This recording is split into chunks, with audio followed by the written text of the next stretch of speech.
आप सबों को जय मसीह की।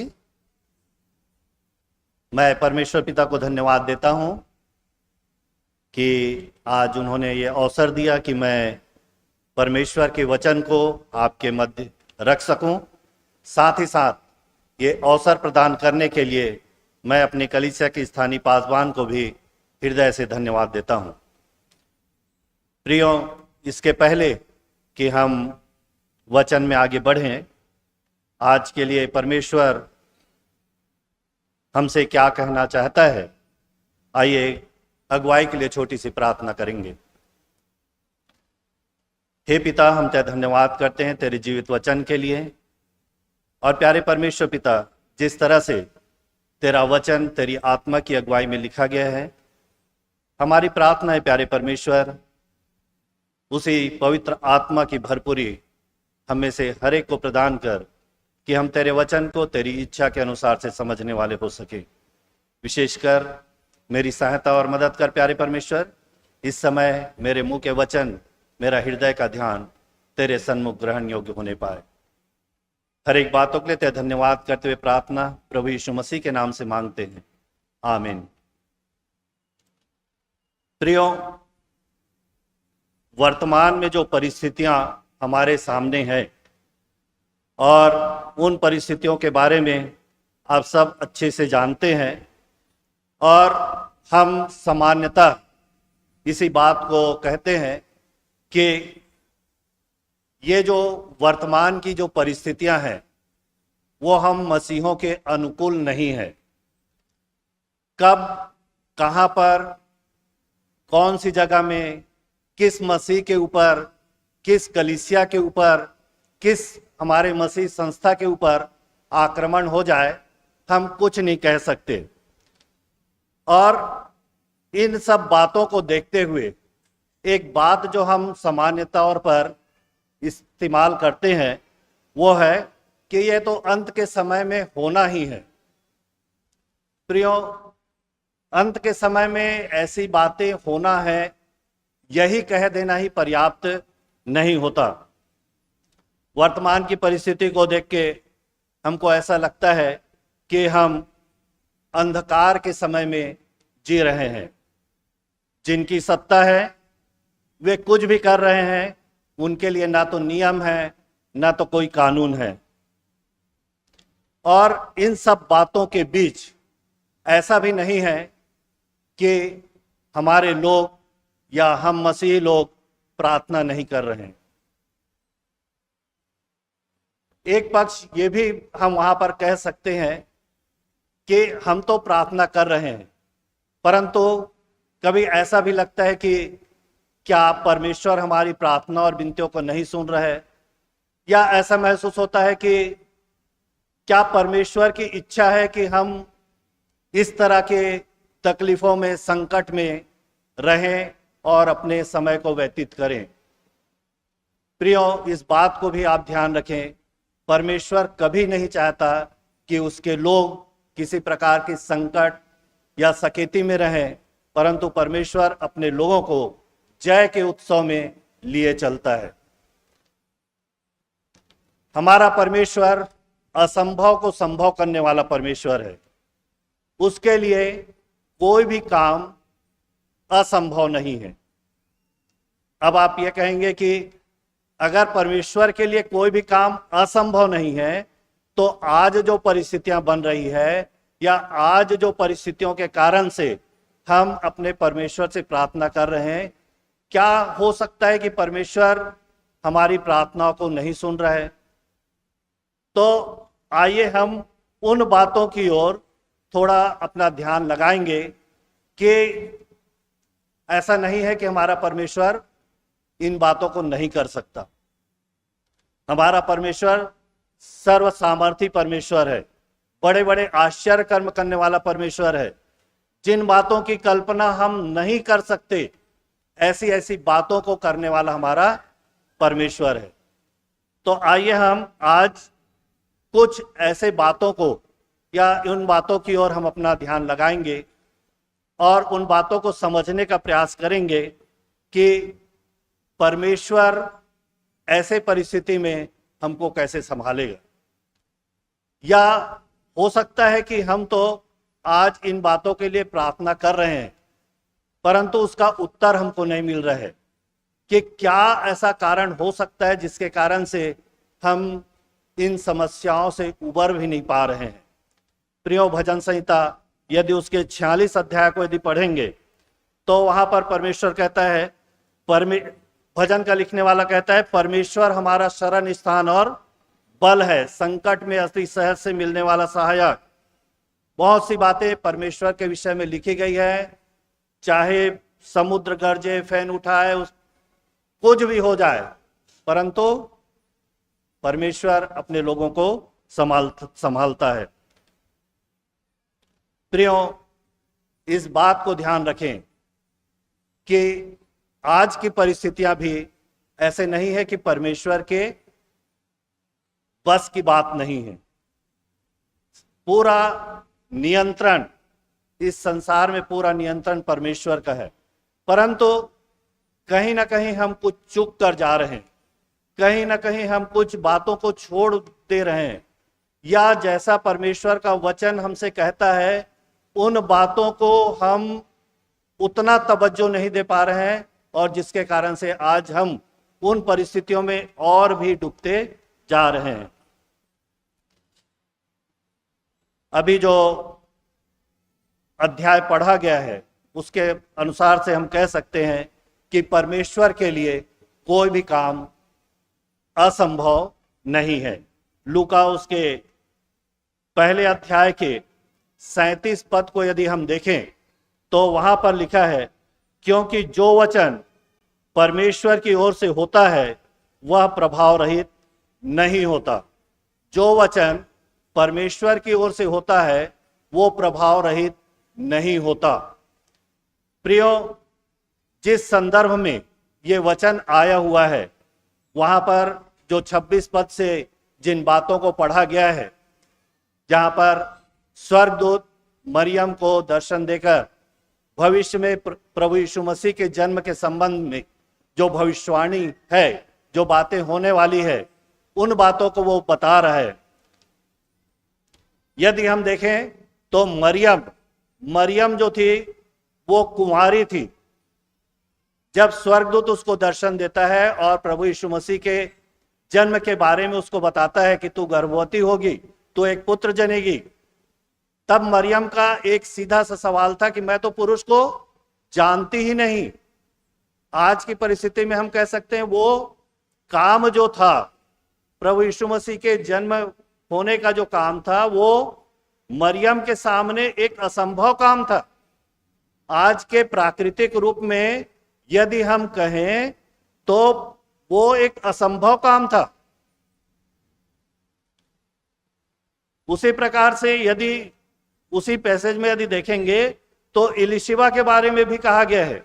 यदि पहले अध्याय के 7वां पद को यदि पढ़ें तो वहां पर लिखता है कि इलिशिबा जो थी वो बांझ थी और दोनों बूढ़े हो गए थे, और उसका भी कहता है अभी वो 6वां महीना है, मतलब वो भी गर्भवती है। तो ये भी जो बातें हैं वो एक साधारण मनुष्य के लिए प्राकृतिक रूप से ऐसा हो पाना असंभव है।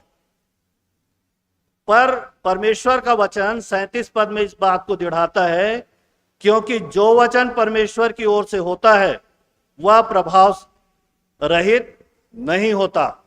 परमेश्वर ने ऐसा कह दिया है तो होगा। वो ये नहीं देखता कि ऐसा हो सकता है कि नहीं हो सकता। एक कुंवारी गर्भवती हो सकती है कि नहीं हो सकती जब वो किसी पुरुष को ही नहीं जान रही है। एक बूढ़ी है जिसका गर्भ, वहां पर यदि देखेंगे तो बूढ़ी के इसमें गर्भवती हो पाना असंभव है, पर परमेश्वर ने कह दिया है, इस कारण वो होगा ही। असंभव बात जो है वो असंभव को संभव करने वाला हमारा परमेश्वर है। जिस प्रकार की बात यहां पर 37 पद में लिखी गई है, और इसी प्रकार का वचन हम उत्पत्ति के 18 अध्याय के 14 पद में भी पाते हैं। अब्राहम और सारा के विषय में इन बातों को वहां पर लिखा गया है। 18 अध्याय के 14 वचन में भी यदि देखें उत्पत्ति,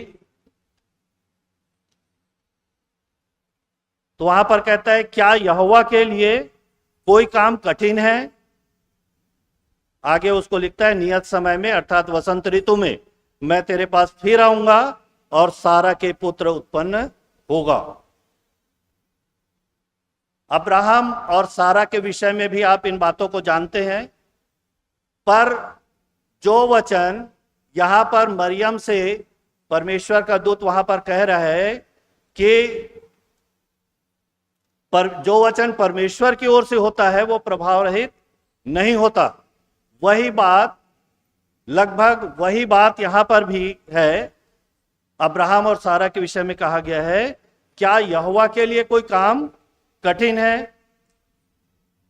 यदि हम मरकुस उसके 10 अध्याय के 27 पद में देखें, वहां पर उद्धार के विषय में जो बात वहां पर कही गई है कि धनवानों का स्वर्ग के राज्य में प्रवेश करना ऊंट का सुई के नाके से निकल जाना सहज है,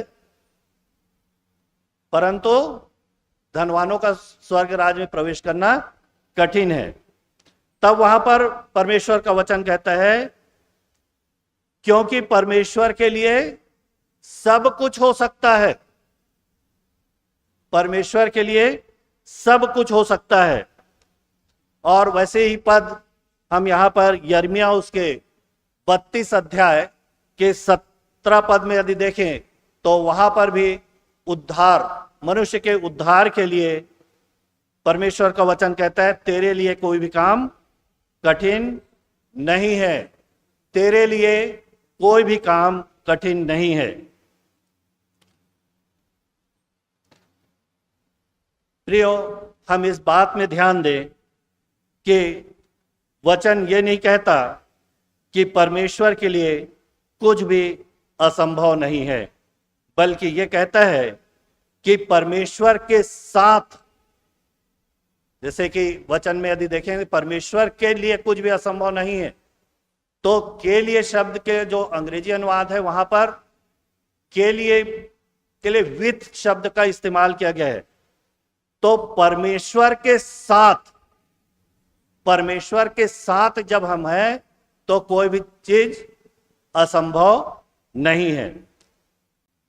हमको इस बात को भी ध्यान देना होगा कि परमेश्वर स्वतंत्र रीति से या स्वतंत्र रूप से कोई भी काम नहीं करता, परंतु परमेश्वर अपने लोगों में ऐसे लोगों को चुनता है, ऐसे लोगों को अपने कार्य के लिए इस्तेमाल करता है, जो उसके वचन पर विश्वास करे, उसे बोले और उसके अनुसार प्रार्थना करे। हमारे साथ बहुत से परेशानी क्या होती है कि हम विश्वास तो करते हैं पर बोल नहीं पाते, प्रार्थना भी करते हैं, परंतु परमेश्वर चाहता है कि हम विश्वास करें, उस विश्वास को हम बोलें और उसके अनुसार से हम प्रार्थना करें। सारांश में यदि हम कह सकें तो विश्वास के साथ हमें अपनी प्रतिक्रिया देना है। जब हम अपने विश्वास को सक्रिय करते हैं तो परमेश्वर की सामर्थ भी हमारे साथ कार्य करती है। जैसे कि सामान्य तौर पर हम जानते हैं, जब हम किसी बीमार के लिए प्रार्थना कर रहे हैं, जब हम किसी शैतान से ग्रसित किसी व्यक्ति के लिए प्रार्थना करते हैं, जब हम कमांड करते हैं यीशु के नाम से, तब वहां पर एक अद्भुत आश्चर्य कर्म हम देख पाते हैं। हम वहां पर कह रहे हैं कि जो भी बीमारी है, जो भी दुर्बलता है, यीशु के नाम से दूर हो जाए। ये हमारा कमांड है, ये हमारे शब्द हैं, और वैसा ही होता भी है। प्रियो, ऐसा नहीं है कि जब हम चंगाई के लिए प्रार्थना कर रहे हैं या कोई बीमार चंगा हो रहा है या शैतान से कोई ग्रसित व्यक्ति उससे छुटकारा पा रहा है, तो ये हम अपनी शक्ति, अपनी सामर्थ्य से कर रहे हैं, परंतु जब हम विश्वास के साथ अपनी प्रतिक्रिया देते हैं तो परमेश्वर की सामर्थ हमारे माध्यम से प्रभावित होती है। तो हमको इस बात का ध्यान रखना है कि परमेश्वर के साथ कोई भी काम असंभव नहीं है। पहला कुरिन्थी उसके 3 अध्याय के पद 9 को यदि देखें तो वहां पर परमेश्वर का वचन कहता है, हम परमेश्वर के सहकर्मी हैं। हम जो परमेश्वर के मानने वाले लोग हैं, प्रभु यीशु मसीह को जिन्होंने अपना उद्धारकर्ता स्वीकार कर लिया है, हम प्रभु यीशु मसीह के नाम से परमेश्वर के लोग हो गए हैं। अब हम परमेश्वर के सहकर्मी हैं। परमेश्वर हमारा बॉस है, पर काम करने वाले उनके साथ हम हैं। परमेश्वर कोई भी काम को सीधा नहीं करता, परंतु परमेश्वर उस काम को हमारे माध्यम से करता है। और इस कारण मेरा जो काम है वो है प्रार्थना करना है। मेरा काम है कि मैं उन बातों को बोलूं और परमेश्वर उन कामों को करता है।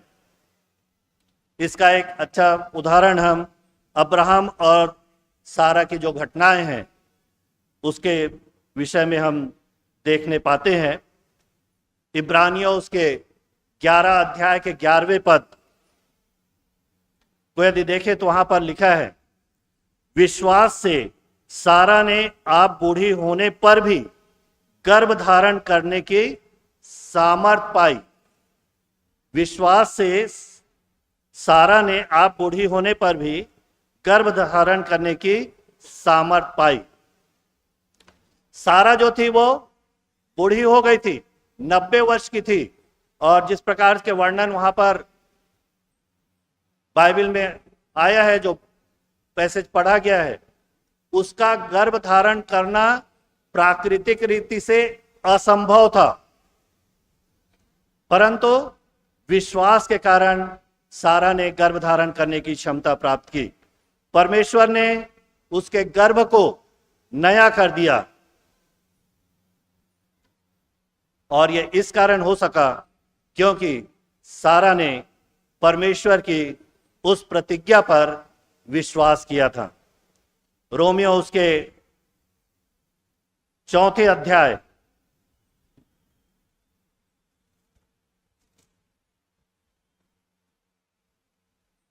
अध्याय के पद 17 को यदि हम पढ़ें तो यहां पर लिखा है, जैसे लिखा है, मैंने तुझे बहुत सी जातियों का पिता ठहराया है, उस परमेश्वर के सामने जिस पर उसने विश्वास किया और जो मरे हुओं को जिलाता है और जो बातें है ही नहीं उनका नाम ऐसे लेता है कि मानो वे हैं।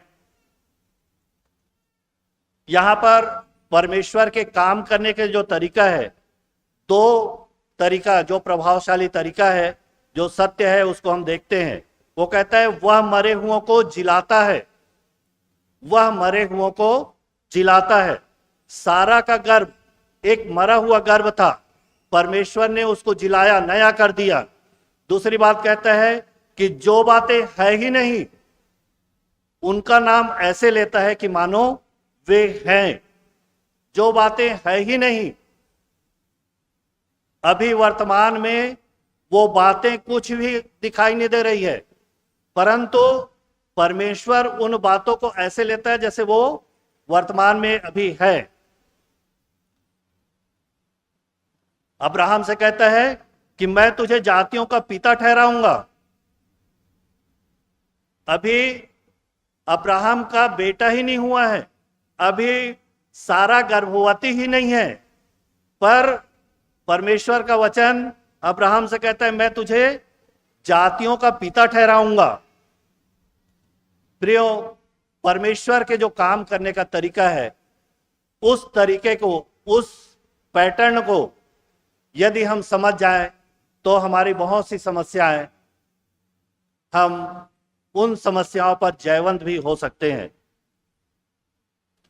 उत्पत्ति के 17 अध्याय के पद 5 में यदि पढ़ेंगे तो परमेश्वर ने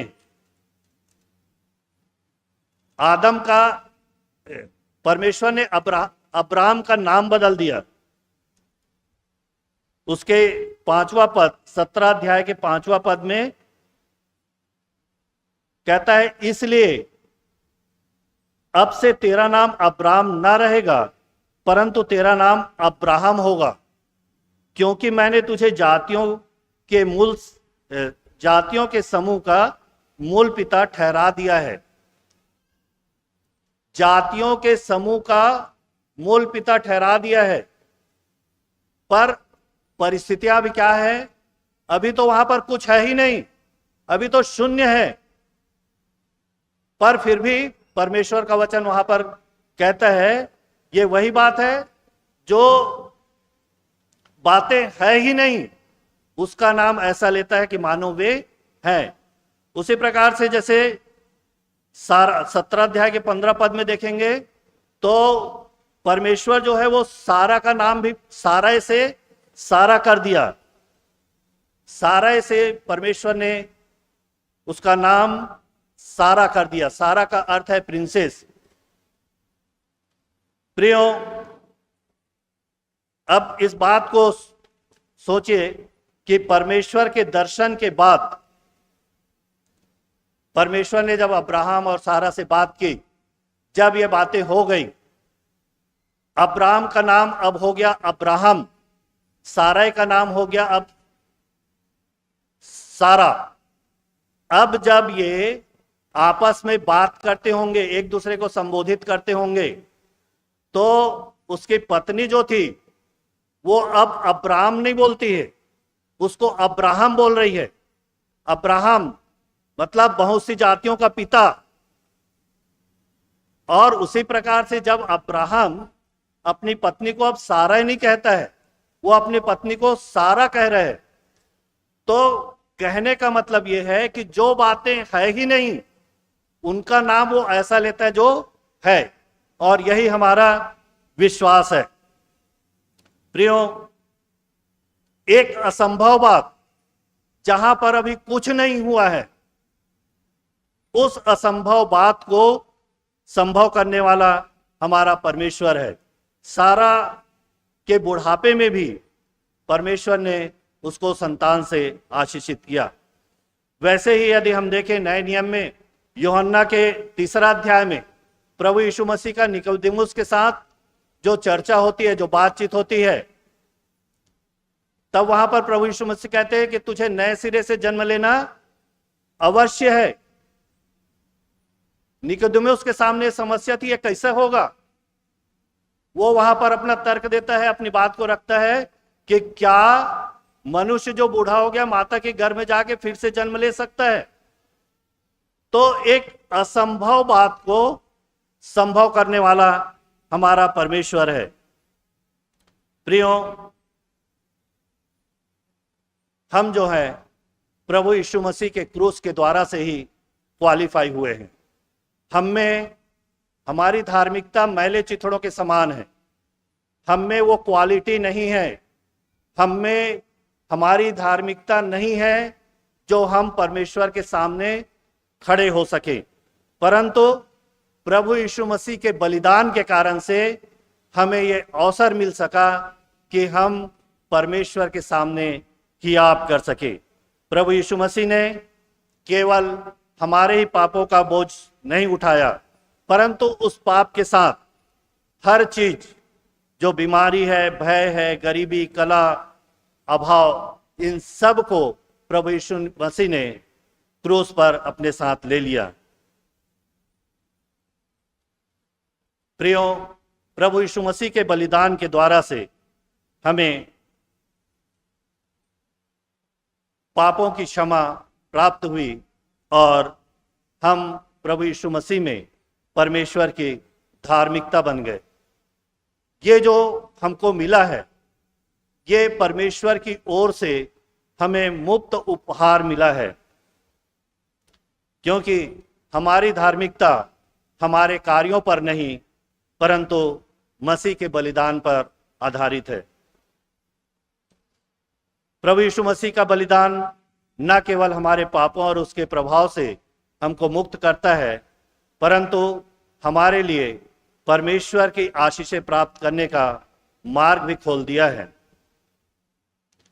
हम में से बहुत से ऐसे लोग हैं जो इन आशीषों की परिपूर्णता में नहीं चल रहे हैं।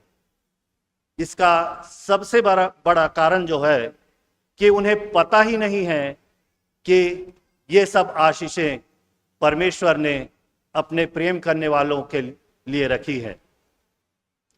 और इस कारण जरूरी है कि हम परमेश्वर की उन प्रतिज्ञाओं को जानें जो परमेश्वर अपने लोगों के लिए किया है।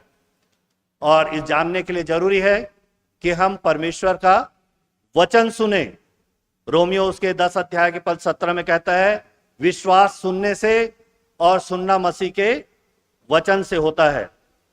यदि आपको यह पता नहीं है कि आपका क्या है, कौन सी चीज आपकी है, तो आप उसका उपयोग भी नहीं कर सकते, भले ही वो चीज कानूनी तौर पे आपकी क्यों ना हो। मान लो उदाहरण के तौर पर हम कह सकते हैं कि आपके पिता या आपके पूर्वज ने लाखों की संपत्ति आपके नाम रख दी है,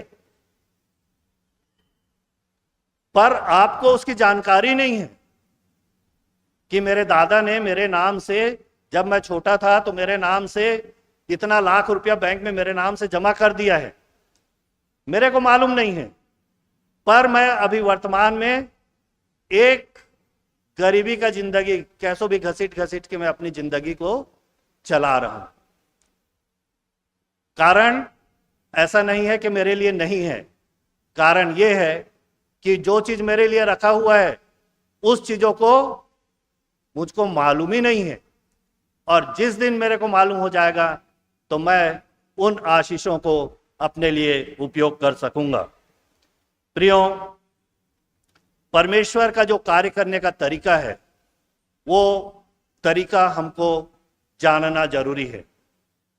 उत्पत्ति उसके पहले अध्याय के पद 2 और 3 को यदि हम पढ़ेंगे तो पहले अध्याय के 2 पद में कहता है, परमेश्वर ने अंधियारा देखा। आगे वहां यह नहीं कहता कि परमेश्वर ने कहा अरे बहुत ज्यादा घना अंधियारा है, परंतु 3 पद में परमेश्वर क्या कहता है, उजियाला हो। आज की परिस्थिति क्या है, हम केवल उन्हीं बातों में लगे हुए हैं, ऐसे हो रहा है, ऐसे हो रहा है, ऐसे समस्या, वो प्रॉब्लम, दुनिया भर की बातें हैं हमारे सामने और उसी में ही हम अपना समय लगा दे रहे हैं। परमेश्वर ने अंधियारा देखा, परमेश्वर कहता है उजियाला हो, और उजियाला हो गया।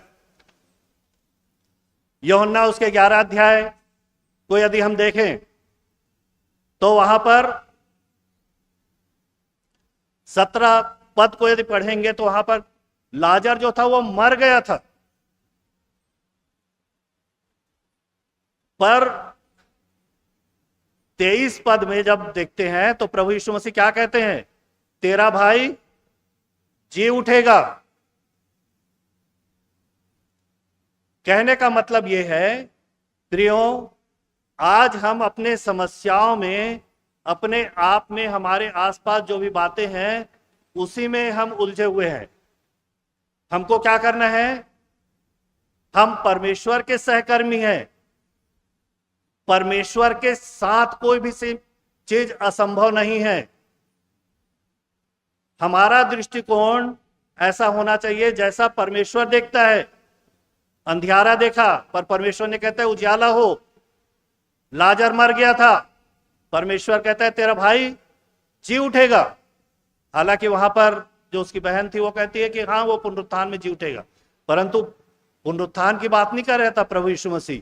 वहां पर प्रभु यीशु मसीह कहते हैं कि तेरा भाई जी उठेगा।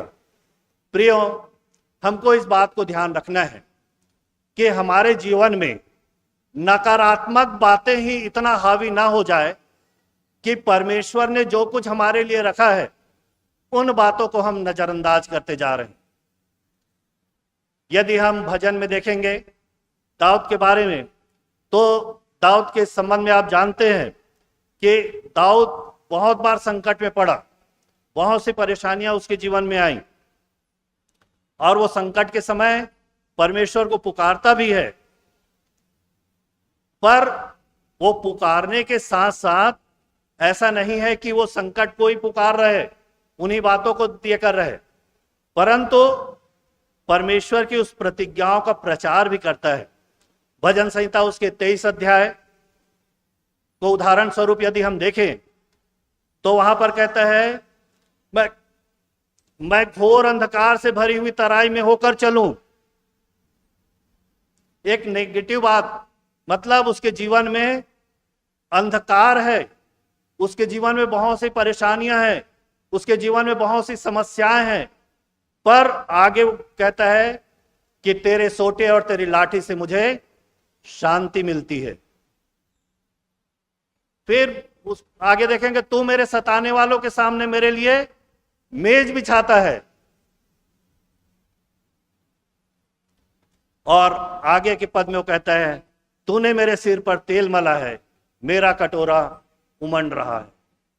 प्रियो, हम केवल उन्हीं वर्तमान की बातों में ही ना रहें, परंतु परमेश्वर की उन प्रतिज्ञाओं को, उन बातों को सोचे। परमेश्वर के सहकर्मी है, परमेश्वर के साथ हमको काम करना है, और इस कारण से जब हम परमेश्वर के कार्य करने के तरीकों के अनुसार से काम करेंगे तो निश्चय ही हमारे जीवन में ऐसी कोई परेशानी है, ऐसी बातें हैं जो हमारे जीवन को प्रभावित कर रही है, प्रभु यीशु मसीह के नाम से दूर होने पाएंगे। यदि हम एक बार फिर से अब्राहम के बारे में देखें तो वहां पर हम ये पाते हैं कि जब अब्राहम को प्रतिज्ञा दी गई तो 17 अध्याय के पद 17 में यदि देखेंगे तो वहां पर अब्राहम हंसा था। हम तो उसी बात को ज्यादा ध्यान देते हैं कि जब ये बातें सारा से कही गई परमेश्वर के दूत के द्वारा तो वो हंसी, पर 17 अध्याय के 17 पद को यदि पढ़ेंगे तो वहां पर अब्राहम भी हंसा था। 18 अध्याय के 12 पद में यदि देखें तो सारा भी हंसी थी। यीशु की माता मरियम के संबंध में यदि हम कहें तो उसके सामने एक भी प्रश्न था, यह कैसे होगा। लाजर की बहन के मरियम के संबंध में देखें तो वहां पर भी कोई बड़ा विश्वास नहीं था उसके पास, नहीं प्रभु तो बोलता है बिल्कुल अभी जी उठेगा, कोई बड़ा विश्वास नहीं था। परंतु प्रियो, अब्राहम सारा के हंसने, मरियम के प्रश्न करने, इससे ऐसी बात नहीं है कि उनके मन में अविश्वास था, विश्वास था परंतु कम था। दूसरा थिस्सलुनीकियों उसके पहले अध्याय के पद 3 को कहता है कि तुम्हारा विश्वास बहुत बढ़ता जाता है। विश्वास जो है वो बढ़ने वाली चीज है। एकाएक कोई व्यक्ति जब प्रभु यीशु मसीह में आता है तो ऐसा नहीं है कि वो पूर्ण रीति से प्रभु यीशु मसीह में कट्टर विश्वासी है। धीरे धीरे धीरे परमेश्वर की संगति में, परमेश्वर के लोगों की संगति में उसका विश्वास बढ़ते जाता है। बाइबल बताती है कि हमारा विश्वास यदि राई के दाने के बराबर भी है, मरकुस उसके 11 अध्याय के पद 37,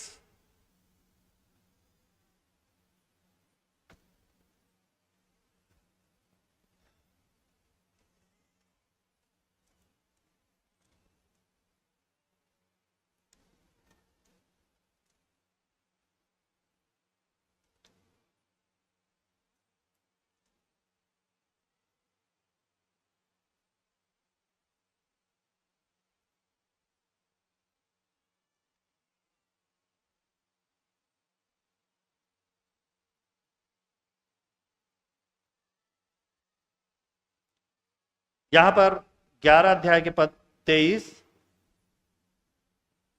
यहां पर विश्वास के बारे में प्रभु यीशु मसीह कहते हैं, मैं तुमसे सच कहता हूं कि जो कोई इस पहाड़ से कहे तू उखड़ जा और समुद्र में जा पड़, और अपने मन में संदेह न करे, वरन प्रतीति करे कि जो कहता है वह हो जाएगा, तो उसके लिए वही होगा।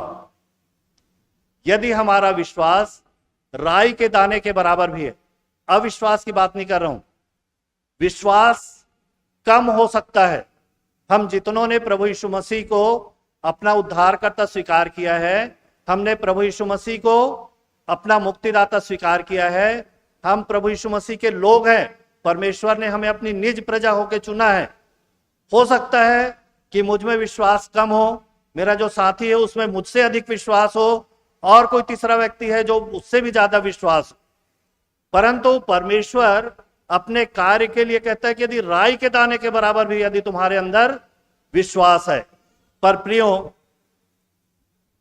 यहां पर यदि देखें तो 11 अध्याय के पद 22 में, एक बार फिर से पढ़ रहा हूं मैं, यीशु ने उसको उत्तर दिया, परमेश्वर पर विश्वास रखो, मैं तुमसे सच कहता हूं कि जो कोई इस पहाड़ से कहे तो उखड़ जा और समुद्र में जा पड़, और अपने मन में संदेह ना करे, वरन प्रतीति करे कि जो कहता है वह हो जाएगा, तो उसके लिए वही होगा। यहां पर 3 बार कहता है, कहे शब्द का प्रयोग हुआ है, और 1 बार विश्वास का उपयोग हुआ है शब्द का। तो प्रियो, कोई भी काम हमारे जीवन में यदि हम चाहते हैं कि परमेश्वर का काम हमारे जीवन में हो, तो इसके लिए जरूरी है कि हमको बोलना है। एक बात जो इन बातों के अध्ययन के समय में मुझको समझ आया, जब हम कहते हैं कि हमको बोलना जरूरी है, तो प्रियो एक चीज ये भी ध्यान रखें, हम में से बहुत जो है प्रार्थना को मन में करते हैं। मन में प्रार्थना करना एक प्रकार से हम कह सकते हैं विचार करना भी हो सकता है। तो इन बातों को जब मैं देख रहा था तो मुझको ऐसा लगता है कि हम जब प्रार्थना करते हैं तो हमको बोल के प्रार्थना करने की आवश्यकता है। हमारी कलीसिया में प्राय जब कलीसियाई प्रार्थना या कोई भी प्रार्थना होती है तो आमीन शब्द प्रार्थना करने वाले के छोड़ आमीन शब्द हमको सुना ही नहीं देता, पर कलीसियाई प्रार्थना में सहभागी हो रहे हैं हम, पर खामोश है।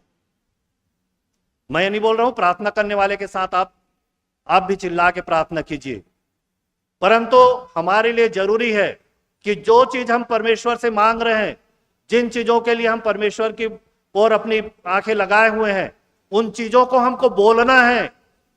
बोलना है, मन में विचार कर लेने से नहीं होने वाला है। आप यदि प्रार्थना कर रहे हैं मन में, वो मन के प्रार्थना भी हो सकती है, मन के विचार भी हो सकते हैं, पर यदि आप परमेश्वर का कार्य देखना चाहते हैं अपने जीवन में, तो इसके लिए अवश्य है कि आपको बोल के उन चीजों को परमेश्वर से मांगना होगा। प्रियो, इस बात को भी ध्यान रखें कि प्रार्थना हमारे लिए महत्वपूर्ण है और हमें करना भी है, पर हम केवल पहाड़ के बारे में ही बात ना करें, परंतु पहाड़ से भी बात करें। जैसे कि हम यहां पढ़े, कहता है पहाड़ से कह कि उखड़ के समुद्र में चला जा। हमारे सामने समस्याएं हैं पहाड़ के रूप में, बहुत से परेशानियां हैं। हम केवल उन्हीं के लिए ही प्रार्थना ना करें, परंतु उनको हम कमांड भी करें। जैसे कहता है पहाड़ से कहा कि वो समुद्र में चला जाए। तो प्रियो, इन बातों को हमको जानने की आवश्यकता है कि आज हमारे जीवन में बहुत से बीमारी, अवसाद है, भय है, पारिवारिक तनाव है, ये एक पहाड़ के रूप में आज जो परिस्थितियां बन रही है हमारे आसपास, ये एक पहाड़ के रूप में है हमारे सामने, और यदि हमारे पास राई के दाने के बराबर भी विश्वास है तो हम इन पहाड़ों को हटा सकते हैं। क्यों हमारे बोलने में सामर्थ है? पहला पतरस उसके 2 अध्याय के पद 9 को यदि देखेंगे तो वहां पर कहता है, तुम एक चुना हुआ वंश, राजपदधारी, याजकों का समाज और पवित्र लोग और परमेश्वर की निज प्रजा हो। अपने आप को हमको पहचानना है, हम कौन है। प्रकाशित वाक्य के पहले अध्याय के 6वें पद में कहता है, और हमें एक राज्य और अपने पिता परमेश्वर के लिए याजक भी बना दिया। हमें राज्य दिया और याजक भी बना दिया। परमेश्वर की दृष्टि में अब हम क्या हैं? एक राजपदधारी, मतलब एक राजा के रूप में है। ये दोनों वचन इस बात को भी कह रहे हैं कि हम एक राजा के रूप में भी हैं। और सभोपदेशक उसके 8वें अध्याय के 4 पद को यदि हम पढ़ें तो वहां पर कहता है, क्योंकि राजा के वचन में तो सामर्थ रहती है। राजा के वचन में सामर्थ रहती है। परमेश्वर ने हमको राजपदधारी, याजकों का समाज बनाया है। हम परमेश्वर की दृष्टि में एक राजा हैं, और यदि हम परमेश्वर की दृष्टि में राजा हैं तो हमारे वचन में सामर्थ है। प्रियो, इस बात को भी ध्यान रखें कि जो भी कार्य हम परमेश्वर से मांगते हैं, जो भी बातों को हम परमेश्वर से मांगते हैं, वो बातें जो है हमारे जीवन में जब पूरी होती है तो हम ये समझ के बहुत ही आनंदित ना हो जाएं कि अब मैं राजा हूं, अब मुझ में वो सामर्थ है, मैं जैसा बोलूंगा वैसा ही हो जाएगा। प्रियो, हम कुछ नहीं है, हम तो केवल एक माध्यम है। यूहन्ना उसके 15 अध्याय के आरंभिक के पदों को पढ़ेंगे तो वहां पर प्रभु यीशु मसीह कहते हैं, मैं दाखलता हूं, तुम डालियां हो। फल कहां लगता है? डालियों में। यदि परमेश्वर दाखलता है और हम डालियां हैं तो जो फल होगा, जो भी कार्य होगा, वो परमेश्वर हमारे द्वारा करेगा। पर इस बात को भी ध्यान रखें कि उस दाखलता से अलग होके हम कुछ भी नहीं कर सकते। जो भी भोज्य पदार्थ का सप्लाई होगा वो उसी दाखलता के माध्यम से ही तब डालियों तक पहुंचेगा, और डालियां वहां पर फिर अपना फल लाती हैं।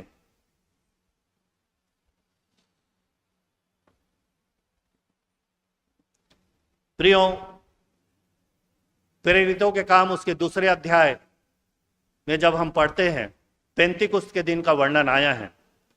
और पेंतीकुस्त के दिन जब परमेश्वर का पवित्र आत्मा वहां पर जब उतरा तो लोग अन्य अन्य भाषा बोलने लगे।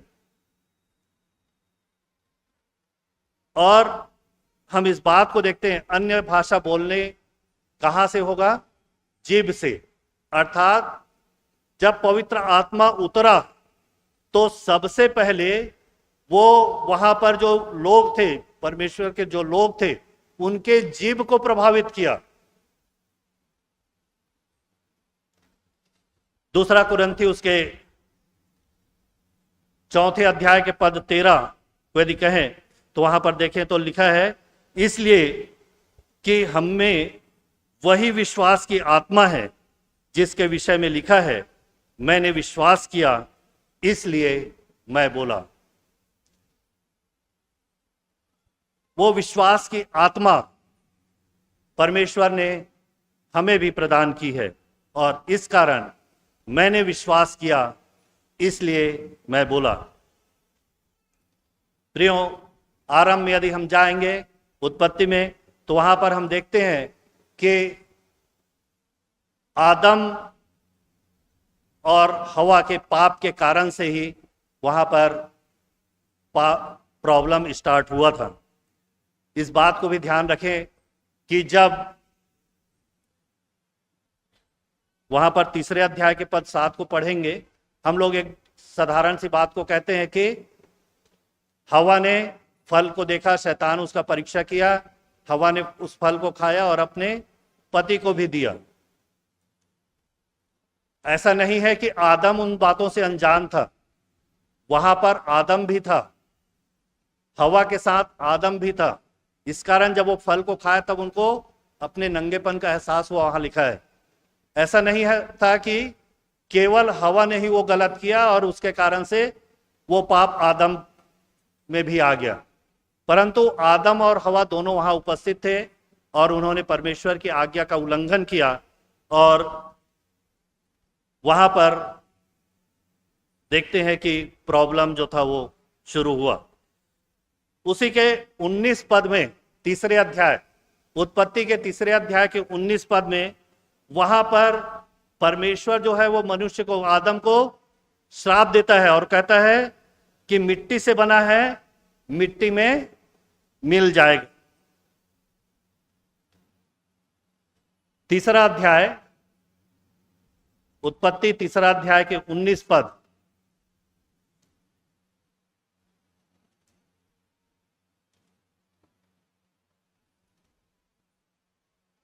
वहां पर कहता है, और अपने माथे के पसीने की रोटी खाया करेगा और अंत में मिट्टी में मिल जाएगा, क्योंकि तू उसी में से निकाला गया है। तू मिट्टी तो है और मिट्टी ही में फिर मिल जाएगा। और इसके बाद आदम जो था वो क्या किया? पद 20 में यदि तुम आप देखेंगे तो वहां पर कहता है कि आदम ने अपनी पत्नी का नाम हवा रखा। फुट नोट में यदि देखेंगे तो हवा के लिए क्या लिखा है? जीवन।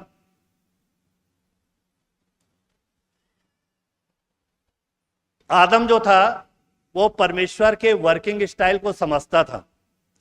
आदम जानता था कि परमेश्वर किस प्रकार का काम कर रहे हैं, क्योंकि दूसरे अध्याय के पद 19 को यदि हम पढ़ेंगे तो वहां पर हम इन बातों को पाते हैं कि आदम ने पशु पक्षियों का जिस तरह से नाम रखा और वही उनका नाम हो गया। मतलब आदम में परमेश्वर ने जीवन का श्वास फूका था ना, आदम में परमेश्वर ने जीवन का श्वास फूका था। इस कारण आदम जो भी बोलता गया वो वैसा होता गया। मान लो किसी को बोला होगा कि ये बंदर है, तो ऐसा नहीं है कि उसका नाम ही बंदर हो गया। प्रियो, पुराने नियम में नाम का बहुत ज्यादा महत्व है। मतलब उसका कैरेक्टर, जैसा उसका नाम हुआ वैसा उसका कैरेक्टर होता गया। और इसी बात को अभी आदम जो है वो इन बात को जानता है कि मैं जैसा कहूंगा वैसा ही हो रहा है। और इस कारण यहां पर तीसरे अध्याय के 20 पद में वो अपनी पत्नी का नाम हवा रखा। पहले उसकी पत्नी का नाम क्या था? दूसरा अध्याय के पद 23 में परमेश्वर ने नर और नारी करके बनाया था ना, उस समय उसका नाम हवा नहीं था, परंतु आदम ने उसका नाम हवा रखा। वो जानता था कि इस समय मैं जो बोलूंगा वही होगा। प्रियो, इसी हवा के वंश से प्रभु यीशु मसीह का जन्म हुआ, जो हमें जीवन देने वाला बना। और इस बात को भी हमको जानना जरूरी है कि परमेश्वर के जो लोग हैं उनकी बातों में सामर्थ होती। नीति वचन उसके 18 अध्याय के पद 21 को देखेंगे तो वहां पर लिखता है, जीव के वश में मृत्यु और जीवन दोनों होते हैं। जीव के वश में मृत्यु और जीवन दोनों होते हैं, और जो उसे काम में लाना जानता है वह उसका फल भोगेगा। आपकी बातों में जीवन भी है, मृत्यु भी है। इस कारण बहुत से लोग कहते हैं ना, बहुत से जो बुजुर्ग लोग हैं वो लोगों को सलाह देते हैं, जैसे मान लो बच्चा कोई गलत कर रहा है, अरे इसको श्राप मत दो क्योंकि लग जाता है बोलते। बहुत ज्यादा बच्चे परेशान करते हैं तो माता पिता कुछ कुछ बोल देते हैं, तो जो घर में यदि बड़े बुजुर्ग हैं वो मना करते हैं इन बातों को कि नहीं ऐसा मत बोलो, क्योंकि हमारे जीव में मृत्यु और जीवन दोनों है।